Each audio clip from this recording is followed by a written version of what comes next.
everybody, it's social media producer Tom Barnes, Chicago scene at the Radius, which is just like around the Pilsen area.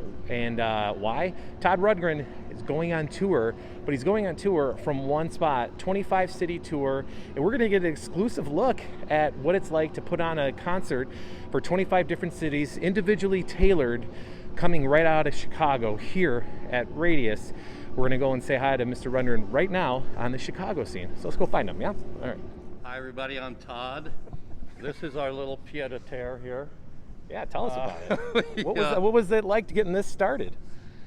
Well, I was supposed to do a regular tour around now. I was supposed to be actually in real venues across the country. Sure. After having had the tour moved from last spring, like around May, to the summer, to the fall, and then to this February. And when finally that got moved again to next October, I said,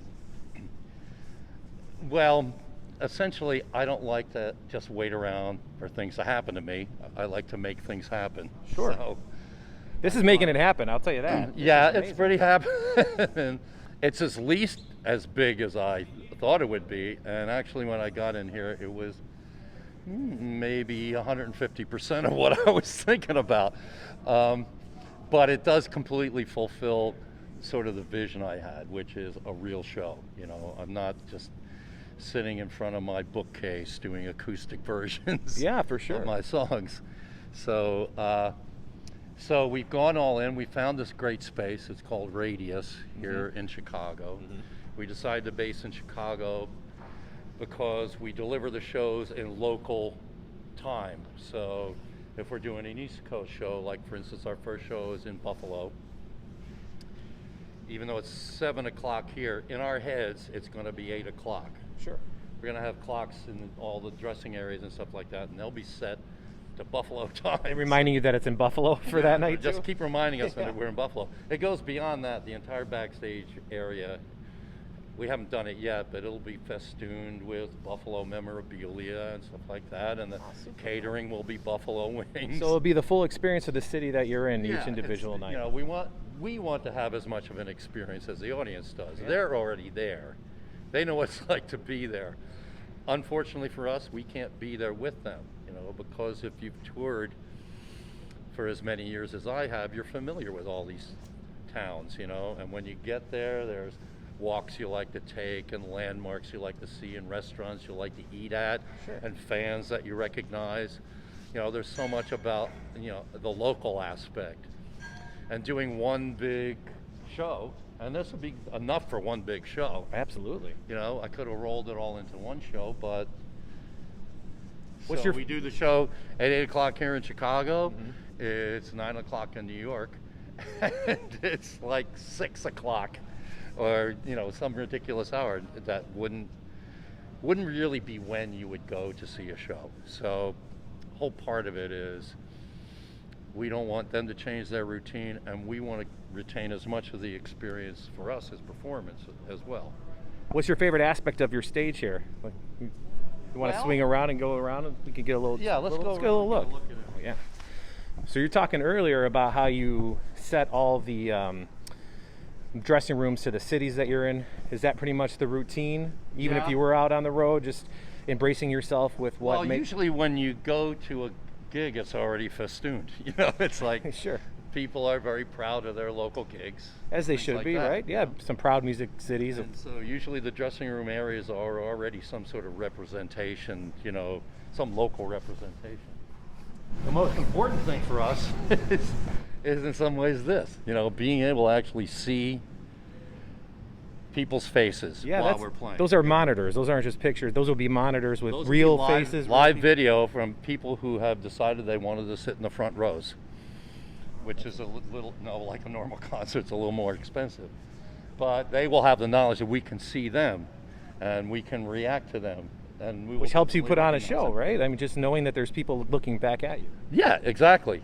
And then, as you see, we can mix live people in there with social distancing in between all of the panels and stuff like that. Yeah, I believe there was. We'll get remote reactions, and we will get real-time in-the-room reactions as well. Like 19 people per show, I think, could fit inside in the socially distanced spots you're talking about. We are selling at this point because it changes all the time. Sure, yeah, every other day. And it's everybody else's fault, not mine. But I think the limit is like 25 people, and we hold some back for guests and stuff like that, and then we would like sell 19 tickets. That's the way it is right now. We don't know if that'll change, but we're prepared to adapt to whatever happens. And then the next most favorite thing, look at the size of that video wall. Yeah, your name down across the whole thing. Yeah. Part of the reason is that we use that to help reinforce the localization. Look, we're in Buffalo. Look at that. Original Buffalo wings.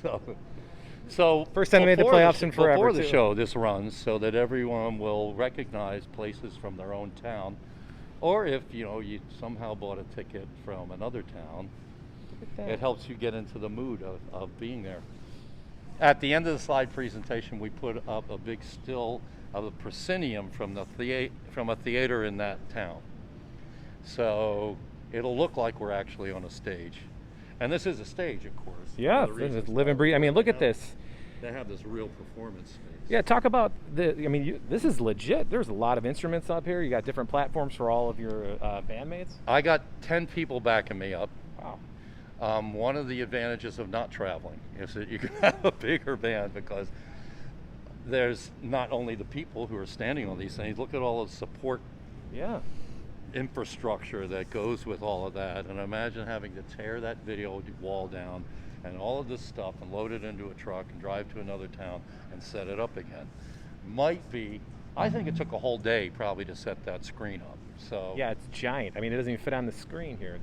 It's beautiful. Yeah, and it's about as high res as they come as well. So the whole idea is that it looks like a real gig. What's a typical set list for you, or how many songs are you planning on doing per night? And is there encores? It's about 24. There are encores included in that, and the show lasts. We just did our first in-time run-through, and it lasts pretty much exactly 2 hours. Oh, that's great. Which was our target, a 2-hour show. The thing that's driving this, is all of that pent-up energy that everybody's had for a year. I know. I can't believe it's been a year. I mean, the first thing that happened, I think, when we started playing together was everyone, oh man, I miss this so much, playing with other people. I mean, Zoom is fine. See, here's a typical proscenium. It's beautiful. It makes you feel like you're in the venue. Check that out. That is the final product of a virtual concert, 25 shows originating from Chicago. Todd Rundgren, right here at Radius. I'll put ticket information up underneath the video player that I have with TGARNAS at WGNTV.com. That's T Barnes at WGNTV.com. If you have a suggestion for the Chicago scene. Thanks for watching. Enjoy the show, huh? Yeah.